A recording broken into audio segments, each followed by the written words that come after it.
everyone, let's talk about ponds this week. As the weather gets warmer, you'll start to see different animals come out in the ponds.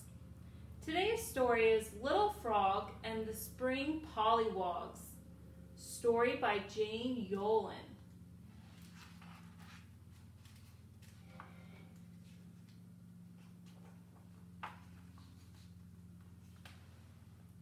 Little Frog looked down into the clear spring pond. It was green. She liked green.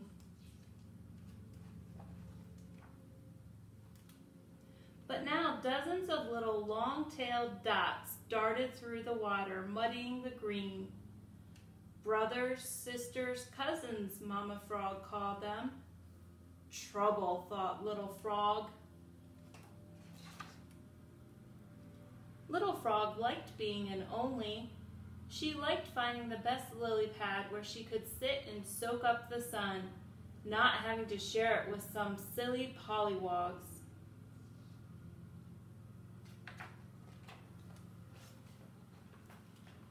She loved having Mama Frog and Papa Frog all to herself, except maybe when they scolded.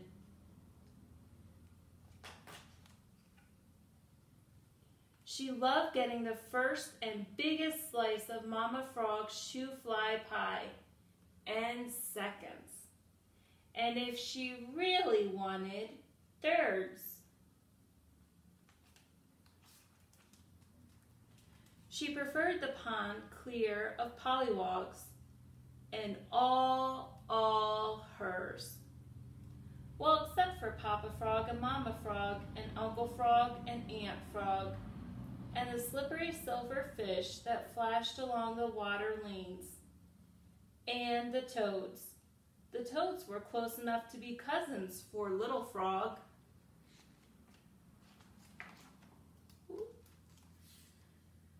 But now, here were all these pollywogs. Tadpoles, Papa Frog said she must call them. They were always stirring up the pond's bottom, bumping into things, crying out for attention, and in the way. Where will all these pollywogs live when they are grown? Asked Little Frog. It's not like it's a big pond. Tadpoles, Papa Frog reminded. And alas, most of them will not become frogs. Mama Frog put her arms around Little Frog. But you are our only. She suddenly sounded sort of sad. Days went by.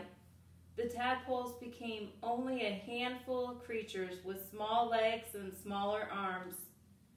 Still too many, Little Frog grumbled as she navigated around them. They reached out to grab her with their new arms, tangled in their long legs. No, said Little Frog, bad tads. By the time it was fully spring, there were only 3 tadpoles left. Little Frog thought them ugly and annoying, but Mama Frog held them in her arms.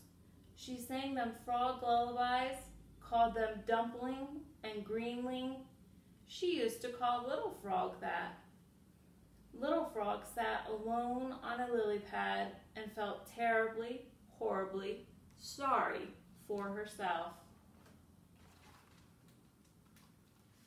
Now all the grown-ups were underwater getting ready for a big block party. There would be greens and shoe fly pie and a gallon of bug juice. No one saw the big red boots and the long skinny poles and the stringy nets. No one but Little Frog pouting on the pad. Suddenly, she remembered Uncle Frog's warning.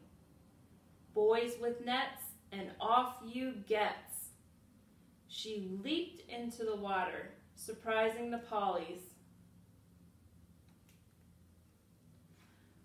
But instead of swimming down to the pond's bottom, as any thoughtful frog would do, those silly creatures headed directly to where the red boots waited with their nets.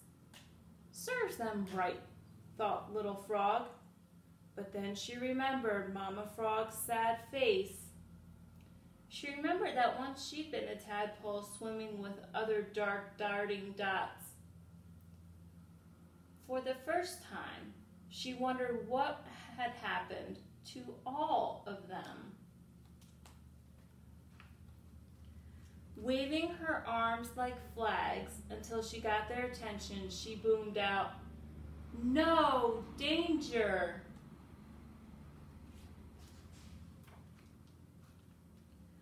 Little Frog's voice was so big, her arms so frantic, the tadpoles turned together and headed to the pond's bottom.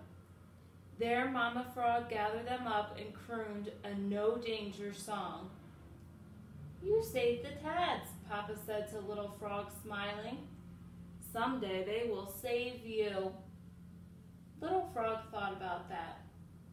It sounded, well, nice.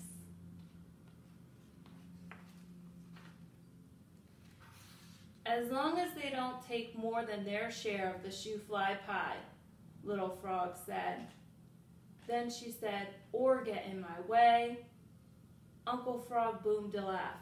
"I'm afraid you can count on them always taking more pie and getting in the way." "How do you know?" asked Little Frog.